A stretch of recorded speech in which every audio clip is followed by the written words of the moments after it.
కానీ తెలంగాణ బీజేపీలో ఏం జరుగుతుందో రాజా సింగ్కి తెలిసినంత కేంద్రానికి తెలియదని అనుకుంటున్నారు అధిష్టానానికి. అధిష్టానంకి తప్పుగా అప్డేట్ చేస్తుంది. నేను రిజైన్ ఇచ్చిన దాని కూడా దాని వెనుక కూడా ఒక ఉండే.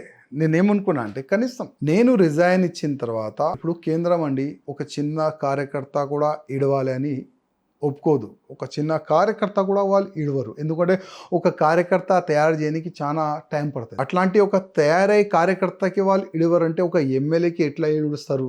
నేనేమనుకున్నా రిజైన్ ఇచ్చిన తర్వాత కనీసం కేంద్రంలో ఎవరైనా పిలిచి అసలు ఏంది ప్రాబ్లం అడుగుతారు అనుకున్నా. లేకపోతే ఇక్కడ ఉన్న ఇన్ఛార్జ్ వాళ్ళకి నేను చెప్పిన ప్రాబ్లం అయినా మొత్తం రాసుకొని కేంద్రంకి సబ్మిట్ చేస్తారేమో అని అనుకున్నా.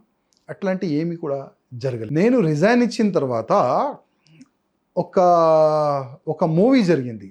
ఆ మూవీ ఏంటంటే కొన్ని యూట్యూబ్ ఛానల్లో ఎవరు ఏమి ఇస్తారు అది మీ చేతిలో నా చేతిలో ఏమి ఉండవు. ఎవరైనా ఏదైనా ఫోన్లో రికార్డ్ చేసి టక్కుమని అయినా వేస్తాడు.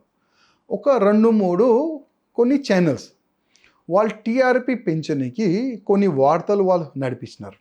వార్తలు ఏ విధంగా అంటే రాజా సింగ్కి అమిత్ షా గారు ఫోను, రాజా సింగ్కి డైరెక్ట్ మోదీ గారు ఫోను, ఇట్లా కొన్ని వార్తలు నడిచింది. ఆ వార్తలు ఇంకా వెబ్ ఛానల్ అక్కడిక్కడ జరిగితే ఏమైందంటే అది మొత్తం ఒక టీం నా వెనుక ఉన్నది.